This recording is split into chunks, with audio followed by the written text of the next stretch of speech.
Just wanted to talk, that's all. Just wanted to talk to Frankie. That's all. How you doing, Frankie? ALDS. We were going to have you on after the wild card round. We had some technical difficulties.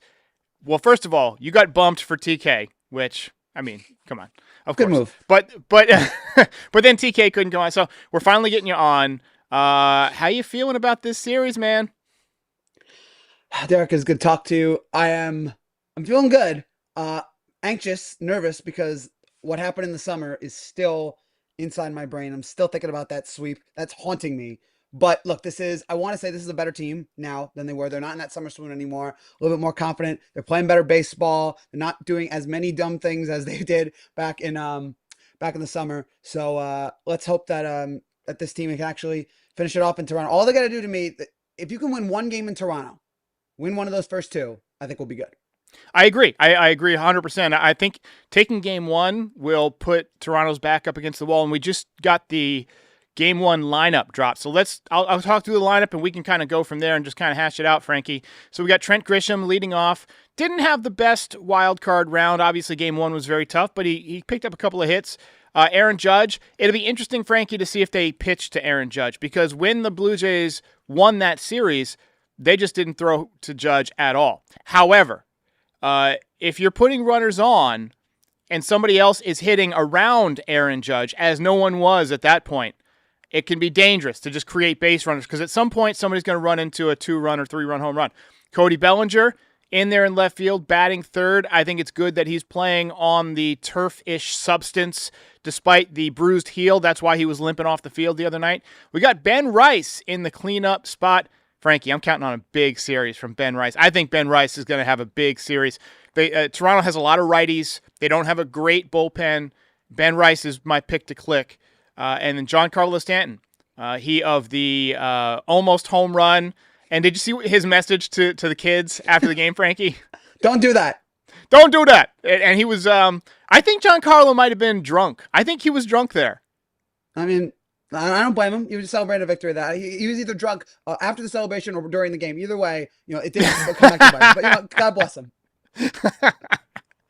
We got Jazz Chisholm at second base. I thought he had a good series. He didn't get any hits in game two, obviously, but he won the game with his legs and made an outstanding defensive play. Then he got a couple of hits in game three. I think his confidence is going to be riding high. He's somebody that we can look forward to having a big series.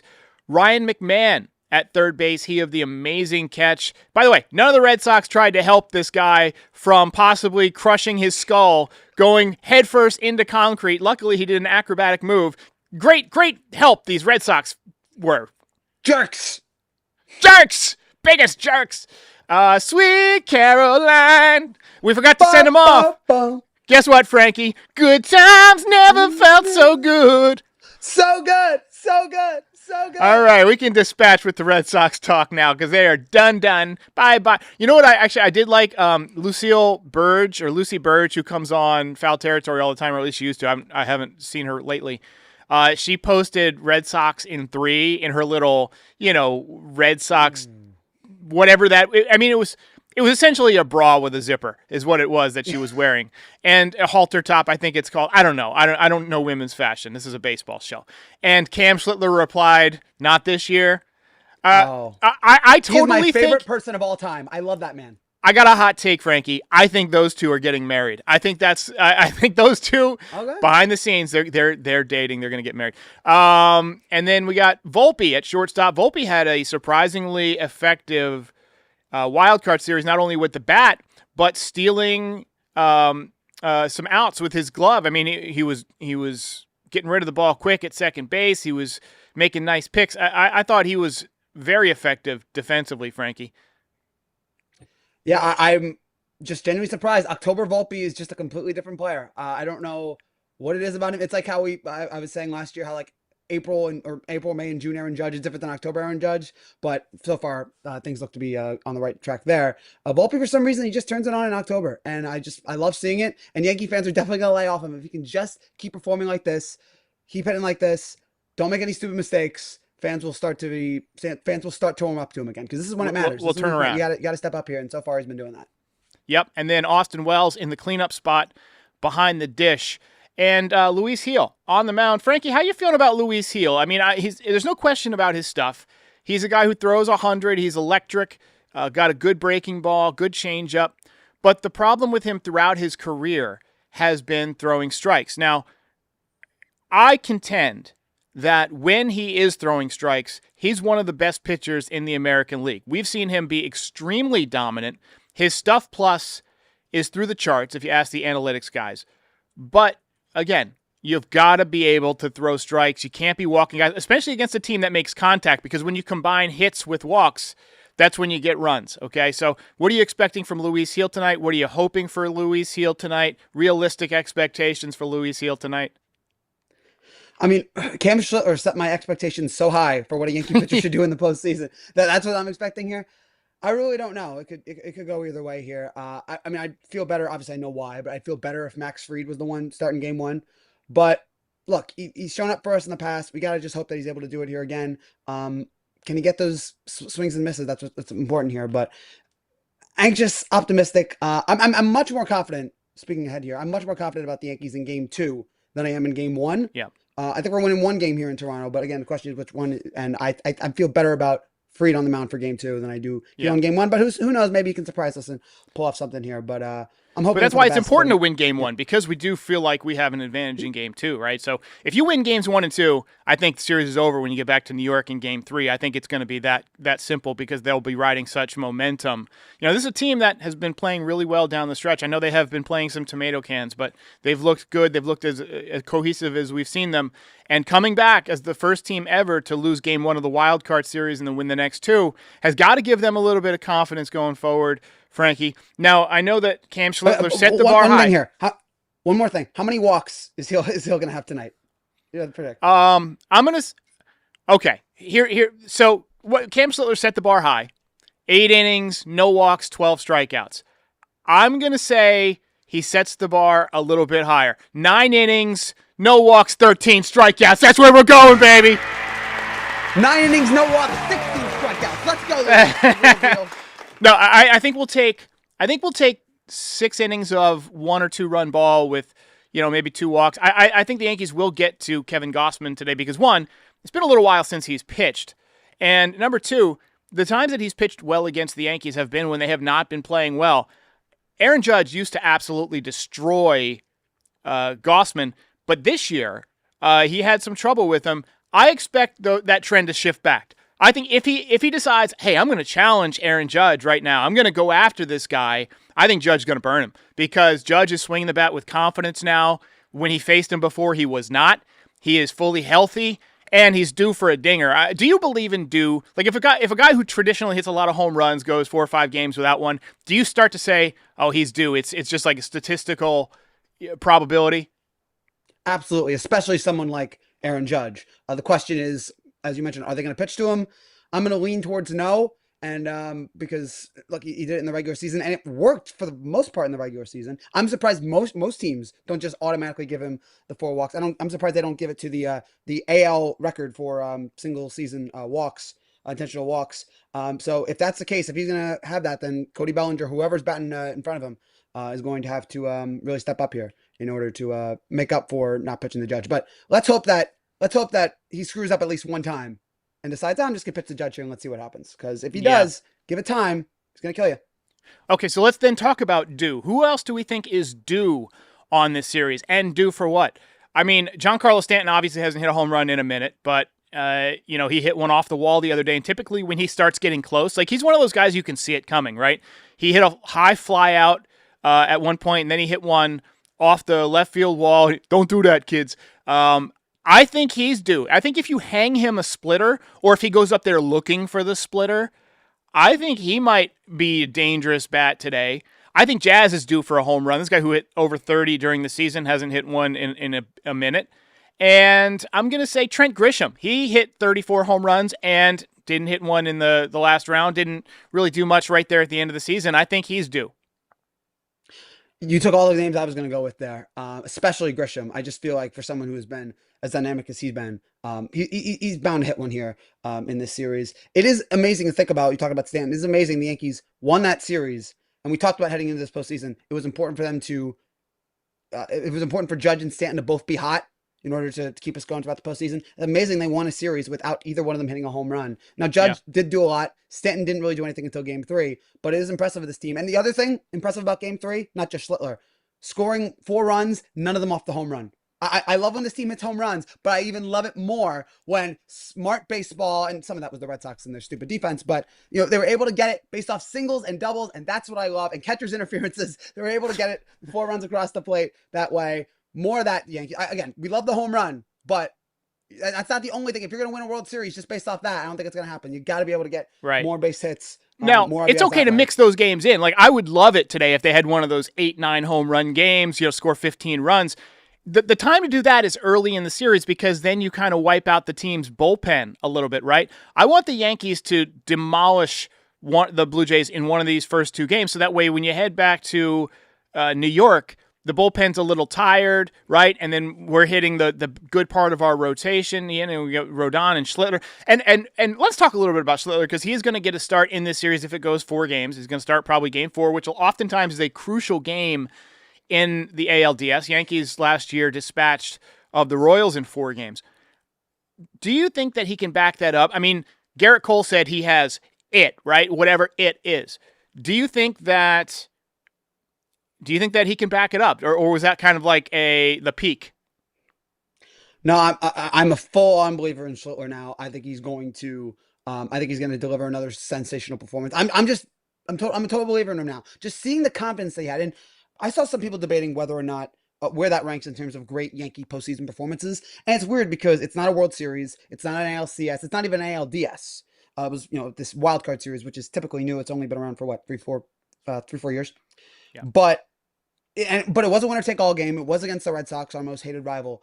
And to come in there and just be that cool, calm, and collected, and to mow the Red Sox down like that, it was just such a special, special sight to see. And it was just, I mean, we knew this kid was good. You raved about him in spring training, but I don't know if anyone knew that he had this in him at this early age. It was just really just a great sight to see. And let's hope that he can continue it because it felt like a star-making moment. It really felt like I agree. A star was born on Thursday night in the Bronx. I saw a great comparison that got my hopes up. Somebody said that if he adds a slider, he basically, by metrics, becomes Jacob deGrom. I was like, oh, and I'm like just dreaming. I'm just dreaming of the rotation. I just hope he's healthier than Jacob deGrom. I hope that he's able to. Yes, that's true. Yes, that's what we need. Yes. All right, so we got 5 or 6 voicemails, but first we want to get a quick word from DraftKings. We got 320 in the chat. Reminder to like, subscribe. We're going to be here after every single game and before every single game. By the way, Frankie got bumped last. He was supposed to be on, and then TK was supposed to be on, but you just bumped Jonna Perlinger. She couldn't make it, so you're stepping in. So Frankie, I appreciate you pinch hitting here, and if the Yankees win, we're going to have to make this a regular thing because I'm having a good time. Quick word from DraftKings.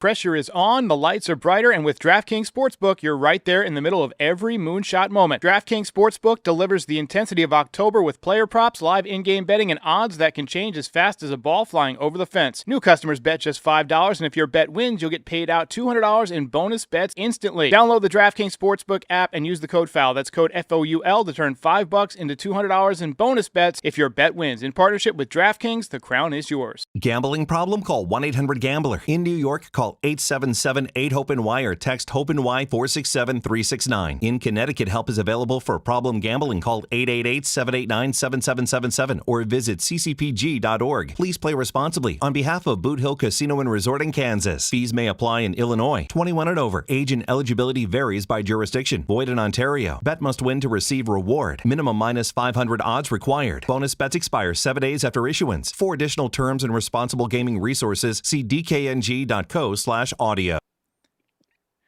We had some little cameos in there. All right, Frankie Baseball. Let's do our predictions for the series. But first, I want to play a quick voicemail. Hey, Derek. Ted from Harlem here. What's going on? Hey, the key to this series is the 6th and 7th inning. That's when Toronto makes all their comebacks. They're very good at that. They remind me of the old Dynasty Yankees when they put together all those tough at-bats. So we got to have pitchers ready for those 2 innings. We already have Williams and Bednar for the 8th and 9th. So we got to go with Cruz and somebody else. That is key. Those 2 innings. We need another reliever to step up. Because those two innings are the innings. I'm telling you. Later. Appreciate the call. That's a good call. They say Yankees fans are knowledgeable. That's proof right there. Who's going to be that guy? I mean, does Weaver step back up? Do you have any trust in Weaver after what happened in Game 1 against the Red Sox? Or, I mean, Tim Hill maybe. I mean, but, against righties, maybe not, right? I mean, who's going to be that guy? I wish we had a Jeff Nelson type, like sidearm, nasty. That's who Scott Efros was supposed to be, but his arm fell off after we traded for him. So, Frankie, with that in mind, who's the guy, and what are your predictions for this series? I want to believe in Weaver here, but it just seems like he has never fully recovered from the Yankees rushing him back from whatever injury it was back in the summer. And he just hasn't been the same guy, which is a shame. Maybe he'll be able to bounce back in 26. Again, I want to believe in him, but I've just seen too much of him this year to really be totally confident in him. I'm not sure who the guy is going to be for this team. Again, Benar. We need Benar to pitch more. That's my takeaway. And in terms of the series, I've gone, before we came on, I went back and forth for like 10, 15 minutes thinking about, all right, Toronto has the home field advantage, but you look at it position by position. The Yankees seem to be better in pretty much every aspect. There's a couple of things, maybe the bullpen, Toronto's bullpen might be a little bit better than ours. A couple places. But at the end of the day, the Yankees are hotter right now. They do have the advantage, as I mentioned, in most positions. And if they can get to 2-1 after 3, however they do it, even if they sweep, I mean, then it's a mute point. But if they can get to 2-1 after 3, I think they're fine, because then they'll have Slitler in Game 4. So I'm gonna roll with the Yankees in 4 here. Could Toronto pull this off? Sure. Again, I've been going back and forth. Toronto is a great team, and it's gonna be fun seeing these teams face off for the first time in any postseason series. But I'm gonna say the Yankees right now, they're playing a little bit better, and they have the advantage more across the field. Looking at the lineup, they have more guys who can hit, more guys who can dominate. So I'm going to take the Yankees in 4 over Toronto. Fingers crossed. I'm going to agree, and I also predicted Yankees in 4.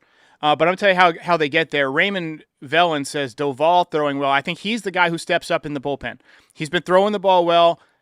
This is a guy who was an all-star. The Yankees have been working with him in the pitching lab, trying to find that form again. And I think down the stretch, they kind of did find it a little bit. I mean, he looked really good his last few outings. We'll see how he does with the time off. And, you got to imagine he's been throwing some side sessions, and he'll be ready to go. We'll see. Hopefully not in like a 1-run game. Hopefully the Yankees can hit. That's what I'm hoping for, is that they can get a nice 4 or 5 run lead. And then you don't have to count on these guys to get, crucial outs, because the bullpen is the underbelly of this team. You want to get to the 9th with a lead. I'm going to say that the Yankees win games 1, 2, and 4. I think that they'll take the 2 games in Toronto. I think everybody will be staring at the rat poison after they drop Game 3 and Carlos Rodon gets ripped, and you're thinking, ah! And then Game 4, we got Cam Schlittler. He comes back. He does it again. Maybe 7 innings, 1 run, 2 runs, and the Yankees outscore the Blue Jays, maybe 5-2, and coast into the ALCS. And it'll be interesting to see who comes out of that series between the Tigers and the Mariners. Both of those teams, very, very tough. I was going to ask you, 2 questions here. 1, do you think, back to the series, do you think the Yankees win a Game 5 in Toronto? And then 2, who would you rather, if we get by Toronto, would you rather face Seattle or would you rather face Detroit? Well, if you go back to Toronto for Game 5, you got Max Fried on the mound. So I like our matchup there. Also, Toronto doesn't have Bo Bichette, who gave us a lot of trouble this year. They don't have Chris Bassett, who is a very reliable pitcher. And their bullpen is not amazing. I just think the Yankees have the upper hand. They've been playing better. Toronto might be a little bit cold after sitting for 5 days. They might have a little bit of rust. We've seen a lot of teams that had that first round bye get knocked out. Remember, the Yankees last year were the team that bucked that trend, just like they bucked the trend of losing Game 1 of the Wildcard this year and coming back. And the Dodgers, right? So I feel like the Yankees are positioned well to get by the Blue Jays. I think they're a good team, but they're a little bit, they got to have everybody to beat the Yankees. And right now they're down a couple of vital pieces. And what was your second question? Would you rather face Seattle or Detroit? I'd rather face Detroit, I think. I think I think back about that good old-fashioned passionate ass whooping that the Detroit Tigers gave us on back-to-back nights. And I don't love it. Meanwhile, the Yankees went to Seattle and took care of business. Remember that big pinch hit home run from Goldie? I mean, you had Judge Grisham going deep in that series. I think I'd rather take on. How healthy is Brian Wu? I haven't looked at. I know he got hurt towards the end of the season, but I'm not sure if he's back. I think didn't they just announce that he's not going to be on the ALDS roster? I'm not sure. He's I haven't been left off the Mariners ALDS roster due to pectoral inflammation. Okay, well then, if he's not there, Mariners. Give me the Mariners because he's one of the best pitchers in Major League Baseball, in my opinion. So, look, but we got to get there first. So, exactly. This series is where our attention is. And Frankie and I both picked the Yankees in 4 games, and I will be back after the game tonight. Tune in, watch the game. It's on Fox, which means we got to deal with frickin' John Smoltz probably. That's Frankie. Do you know that scene in Casino where the guy's got his head in a vice and the other guy is like, and then the guy's eye pops out? That's what it feels like for me to listen to John Smoltz. I feel like I'm the guy with his head in a vice. Charlie M., you make me put your head in a vice for Charlie M. I was thinking of the scene in Clockwork Orange where the guy is strapped to the chair and they're making him watch the movie. Stop it! Make it stop! All right. Stop! We'll see you after the game. If you enjoyed this content, please hit that like button and subscribe. Check out nyydesigns.shop for some great merch. Support our sponsors. It helps keep the show going. And you can find us on all major audio platforms, so be sure to subscribe there too. But most importantly, come back again soon. We'll see you next time.